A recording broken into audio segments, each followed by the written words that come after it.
Welcome to Cut and Thrust, your podcast for the bloody and sometimes bizarre journey through the Middle Ages.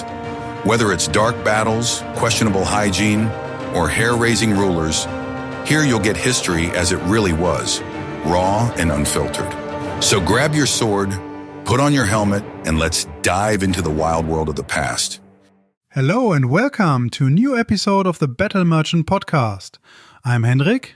And I'm Carmen. And today we are diving into the world of knight tournaments. Jousting, the tilt, thundering hoofs, the whole package. Absolutely. And I have to say, this topic has always fascinated me. These tournaments weren't just, how do you put it, sporting events? That doesn't do them justice. Not even close. These were major social events. Just imagine, hundreds of fighters on the field. Friesach in 1223 had nearly 400 knights. And with their retinues, merchants, craftsmen and spectators, you quickly had several thousand people present for days on end. The roots of these tournaments go back to the 11th century. Interestingly, northern France was the actual birthplace. From there, the whole thing spread to Central Europe, to the Holy Roman Empire. And what surprised me? The early tournaments looked completely different from what we imagine today. That's exactly what I mean. The elegant single combats, knight against knight on a fenced-off track, that came later. The beginnings were, well, pretty brutal. Mass battles on horseback, whole groups against each other, with real weapons of war. Miniature field battles, really. Exactly. It was about military training. The knights were practicing for real combat, with everything that entailed. Captures, ransoms, real injuries. This was no game. But then it evolved, from pure war training to these magnificent courtly spectacles. Right, and several factors played a role in that. The social function. Exactly. Knights could demonstrate their valor there, show their skill. A successful tournament fighter didn't just win the competition. He won prestige, reputation, sometimes even political alliances. And the crazy thing is, it was a pretty exclusive event. Not everyone was allowed to participate. There were strict rules. Heraldic inspection, proof of ancestry, the whole works. True.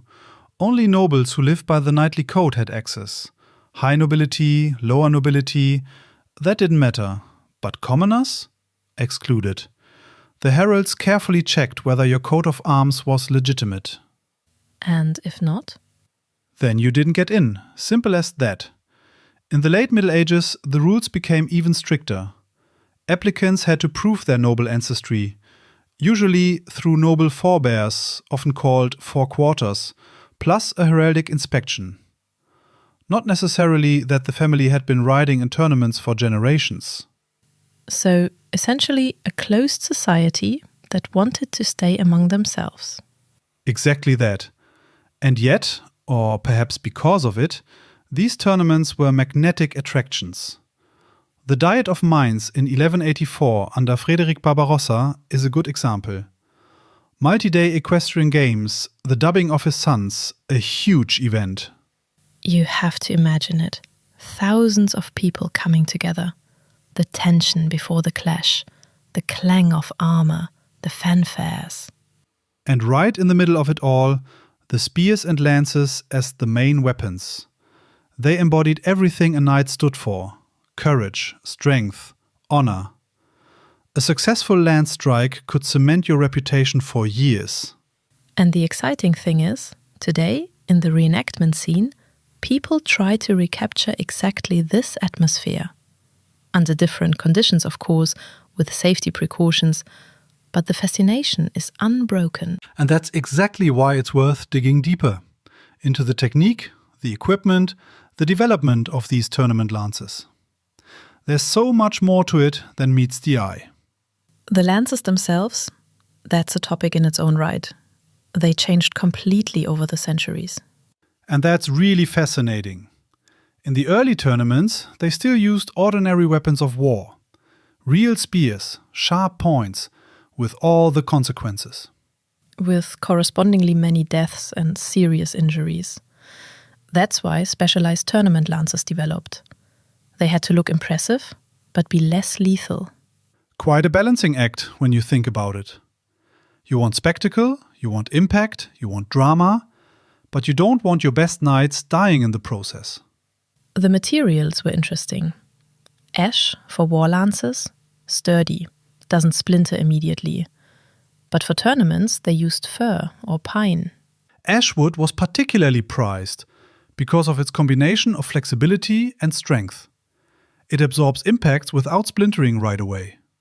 And for tournament lances, it was important that they break in a controlled way. They often had weak points in the front section, thinner spots or glued slats. Hollow lances are more of a modern thing. A tournament lance was, after all, 3 to 4 meters long, sometimes even longer. You need every advantage you can get. Weight was actually crucial. We're talking 5 to 10 kilos for the heavy tilting lances. There's an original piece in a museum, 4 meters long, 10 kilos heavy. Try holding that steady through multiple passes at a gallop. It really takes it out of your arms. Weak points for controlled braking, balanced for handling, and then the clever part, the breaking point. For me, that's the real feat of engineering. A deliberately built-in weak point in the front shaft section, in front of the vamp plate but behind the tip. The coronal, the metal reinforcement, set at the front. That's precisely where it shouldn't break. A designed breaking point. The lance is supposed to break on hard impact, before it catapults the knight from the saddle or goes through some gap in the armor. That's exactly what it prevents. The energy is absorbed by the breaking. The crashing, the splintering, that wasn't just for show, that was safety engineering. And for the spectators, it looked spectacular, of course. Wood splinters flying, the lance shattering. You can hardly get more dramatic than that. The acoustic element is often underestimated. That crash on impact, it electrified the crowd. And then the tips themselves. They weren't sharp like war lances anymore. There was the so-called coronal. A multi-pronged attachment, usually 3 or 4 blunt tines, actually looked like a tiny crown. It enlarged the striking surface and prevented the lance from penetrating gaps in the armor. The idea was that the thrust pushes rather than pierces. You hit the breastplate, the energy distributes, but you don't puncture anything. A well-thought-out system, breaking point plus coronal plus controlled weak zones. That shows how seriously they took safety, at least in the later tournaments. And despite everything, the lances remained works of art. They bore the knight's coat of arms and colours. No expense was spared. Some were elaborately painted, decorated with carvings. Magnificent examples had gilded handguards, but hard inlays like gemstones? Those could have splintered dangerously when breaking. That seems excessive at first. An object that's going to be destroyed anyway. But that was precisely the appeal. The more magnificent the lance you shattered, the greater the demonstration of your wealth. It was a status symbol and a disposable item all in one. Heraldry also played a practical role. With 2 armoured riders in full kit, how do you tell who's who? The painted lances helped with identification. Along with the surcoats and shields, the whole colour scheme had to match.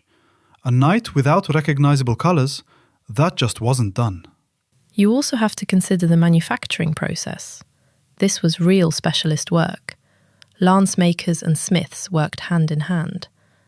But they were standardized mass products, essentially disposable goods for tournaments. And then they were shattered in seconds. A lucrative business for the lance makers. Tournaments consumed vast quantities of them. Every pass, every broken shaft, fresh supplies were needed. A medieval version of consumables. Now we come to the real heart of the matter, the joust, the lance combat, the moment everyone was waiting for. The absolute highlight of the tournament. And when you picture it, 2 knights in full armor, each on their warhorse. They start at opposite ends of the tournament lists, or jousting lane. In England, by the way, it was called the tilt yard. A marked out track, often with a barrier in the middle to prevent the horses from colliding. That barrier only came later, though. In early jousts, knights actually rode directly at each other, with no separation. That became, well, too dangerous. And then the signal. And both gallop off? Exactly. On a trumpet signal, both set off into motion. That must have been an incredible moment. The tension. The horse accelerates, you hear the hoofs thundering, see your opponent getting closer and closer, lance in position, and then the impact. Incredible. And the goal was to knock your opponent off his horse? That, or at least to break your lance on your opponent's shield or breastplate. That earned points. But of course, if you lifted your opponent out of the saddle, that was the ultimate success. Were there fixed rules about where you could hit? Absolutely. Everything was strictly regulated. The permitted target zones were mainly the chest area and the shield. Below the belt, forbidden. Against the horse, strictly forbidden. That could lead to immediate disqualification. That shows it wasn't just brute force. There was a code of honor behind it. Absolutely. The scoring was a whole system in itself. You got points for broken lances. That was the standard value. More points for an unhorsed opponent. And there were deductions. For what? If you missed your target completely, or if your lance didn't break, that earned no points, even if the hit itself was valid. Actual deductions came if you hit the saddle or the barrier. The heralds kept careful records. So basically judges, like in modern sports. You could see it that way, just with more pomp. The heralds announced every hit, every score. The audience always knew exactly who was in the lead. And the technique itself? You have a 3-meter lance sitting on a galloping horse. How do you even hold the thing steady? That's the heart of the matter. The technique is called couching. You clamp the shaft of the lance under your arm, press it against your body, and stabilize with your arm. So not like a javelin thrower winding up? Not at all. All the force comes from the horse's movement. You're basically a human aiming device. The mass of horse and rider, the speed, that generates enormous force on impact. Oh, that's why the lances needed the breaking point. Otherwise, the energy would transfer directly to the knight. Exactly. And the clever thing about couching, you only bring the lance into final attack position at the last moment. That makes it harder for your opponent to predict your line of aim. Feinting maneuvers at a gallop. That sounds like years of training. It was. Knights practiced this from childhood. First with wooden dummies, the quintain, then on live horses, then against real opponents. It was an art you don't learn in a few weeks. And the psychological side? You see a fully armored rider charging at you with a lance aimed at your chest. Nerves of steel were at least as important as physical ability. Anyone who flinched, who turned their head away, who didn't hold their line, they lost. Mental strength often decided victory or defeat. Almost like modern extreme sports. Your head has to be in the right place. With the difference that a mistake here didn't just cost points, but could mean serious injuries. Despite all the safety precautions, the joust remained a dangerous undertaking. And yet the knights did it voluntarily, again and again. Fame, honor, the chance to shine before assembled society. That was worth the risk to most. The joust was the supreme discipline, and whoever won there had made it. And this sporting competition had far-reaching consequences that affected many other areas. A whole system that influenced itself mutually. Take the development of armor alone. Tournament breastplates became thicker and more robust over time, more massive than anything worn in actual combat. Because the forces in jousting were so enormous? Exactly. And the interesting thing, the development of lances and armor influenced each other. When lances became more effective, armor had to keep up. When armor improved, more sophisticated lances were needed. A small-scale technological arms race. But in the end, it wasn't about war, but about prestige. And politics. The tournaments were stages for social interaction at the highest level. Alliances were forged here, marriage negotiations conducted, political conversations held in a relaxed setting. The surrounding activities were at least as important as the competition itself. The banquets, the festivities, they went on for days. And sometimes tournaments were also used to channel tensions. Saint-Anglever in 1390, in the middle of the 100 Years' War. Not as a real substitute for war, but they offered a controlled outlet to settle disputes symbolically. A more civilized outlet than bloody feuds. Yeah, if you want to look at it that way. The conflict got a controlled release valve. Both sides could demonstrate strength without entire armies being unleashed on each other. And economically speaking, the tournaments were also a huge factor. For the cities that hosted them, it was like a major event today, a trade fair or an international sports tournament. Merchants came from everywhere, craftsmen, entertainers. The inns were full, the markets were buzzing. It was a source of income for the whole region. And now, a quick word from our sponsor. Feeling curious? Then head over to battlemerchant.com. They've got all sorts of medieval stuff, from costumes to armor and loads more. Totally worth a look. And for the hosts, usually princes or kings, a chance to demonstrate wealth and power. The more magnificent the tournament, the higher the prestige. That also explains why so much was invested in safety. The lances with designed breaking points, the reinforced armor, injured or dead knights would have been bad for business and for the political climate. A dead guest at your tournament? Word spread. Nobody wanted that. And the women? They played a role at these events too? A significant one even. They weren't just spectators, they often awarded the prizes. The victor received his reward from the hand of a noble lady. That was part of the courtly ritual. The image of the lady giving her favor to the knight, that didn't come from nowhere. This romanticization was quite intentional. The tournaments combined knightly martial arts with courtly culture. The ladies were part of the staging, but also of the social fabric. At the banquets and festivities, connections were made, marriages arranged. So, a complex social event where the actual combat was almost just the hook. You could see it that way. The joust was the spectacular core, but around it arose an entire network of politics, economics, and culture. And participation itself was already a statement. Who was invited? Who was allowed to compete? That said a lot about one's own status. A successful tournament fighter could enormously improve his reputation. Prestige, new connections, sometimes even land or titles as prizes. It was a career opportunity. So the tournaments were essentially multifunctional major events. Sports, politics, economics, marriage market, all in one. And that for centuries. An institution that significantly shaped medieval Europe.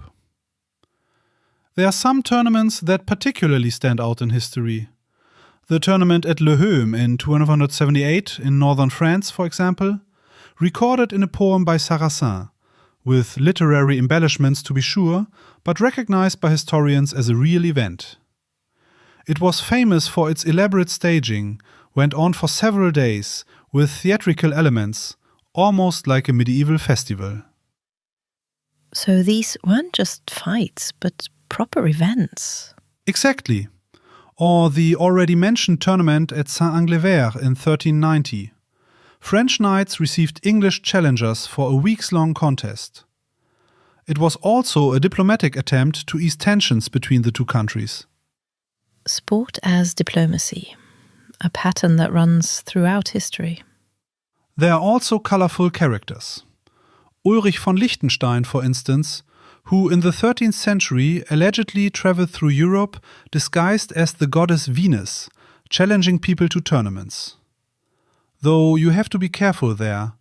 His adventures are recorded in literature, and fiction and truth blur together.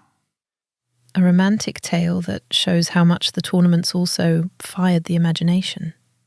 But not everything was romance. There were also tragic moments, and one of them permanently changed the tournament tradition. In 1559, in Paris. That was Henry II, right? The French King, exactly. On June 30th, 1559, he took part in a tournament that was supposed to be a celebration, to mark a peace treaty and a double wedding in the royal family. And what happened? His opponent was Gabriel de Lorge, the Count of Montgomery, captain of the Scottish Guard. On the third pass, both lances shattered, as they should, but a splinter from Montgomery's broken lance shaft pierced the visor of the royal helmet. It entered above the right eye, into the brain. Oh no. Henry was taken to the Hôtel des Tournelles. The best physicians of the time, including Ambroise Paré, tried to save him. But after 10 days of agonizing decline, he died on July 10th, 1559. A king killed at a tournament.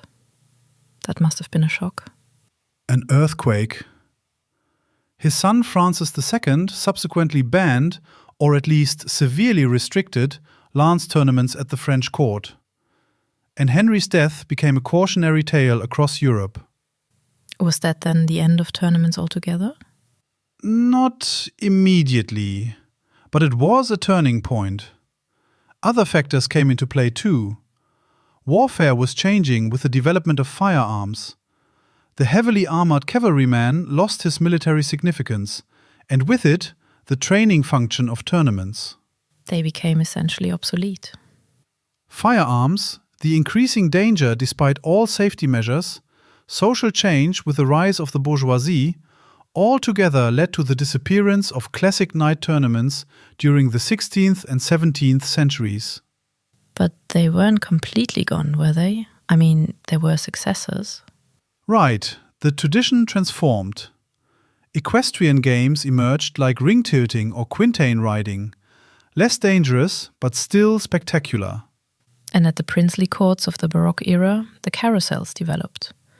These were magnificent, choreographed equestrian displays. More entertainment and representation than real competition. They often integrated theatrical elements, music, almost like a mix of horse show and opera. The academic art of riding, as taught at the riding academies, preserved many techniques and values of chivalry, which live on today in classical dressage. So the era of medieval tournaments ended, but their legacy lived on in transformed ways. The fascination with the knight with couched lance remained. What excites me? As I hinted at the beginning, the tournaments live on. In the reenactment scene, there are people who recreate this with incredible dedication. At medieval markets and special events, great emphasis is placed on authenticity, from the armor to the weapons to the combat techniques. The reconstruction of tournament lances is a real challenge. You want to work historically correctly, but at the same time, it has to be safe. Modern wooden lances have special safety features, designed breaking points similar to the historical models, but under controlled conditions. The balancing act between authenticity and safety, something the medieval tournament organizers already grappled with. Living history takes it a step further. The entire setting of a tournament is recreated. The knight's camp, the herald's calls, the audience in period clothing, It's truly immersive. And it gives an impression of what such an event must have felt like. The atmosphere, the tension, the sense of community. It's also remarkable how present the topic has remained in pop culture. In films, series, books, jousting appears everywhere. Classics like Ivanhoe shaped the image. The spectacular tournament scenes, the rivalries, the romantic entanglements. And modern productions like Game of Thrones, A Knight's Tale. A Knight's Tale. They used the tournament as a dramatic element to build tension. Though it has to be said, much of it is heavily romanticized. The joust is portrayed as the epitome of knightly virtues: courage, honor, skill. The brutality and real danger fade into the background. I sometimes wonder, what would a real medieval knight say about our portrayals? He probably wouldn't recognize much of it. But maybe you'd also feel flattered that this tradition still captivates people after centuries. And that's what it's all about, isn't it? The values associated with tournaments, courage, skill, honor, they still resonate today. That's timeless. And that's exactly what makes this topic so fascinating. It connects us to a bygone era, helps us understand what moved people back then. And at the same time, we see ourselves reflected in it. The longing for adventure, for proving oneself, for a stage where you can show what you're made of. Whether on the tournament field or at a reenactment, that basic motivation hasn't changed. And with that, we've reached the end of our journey through the world of medieval tournaments.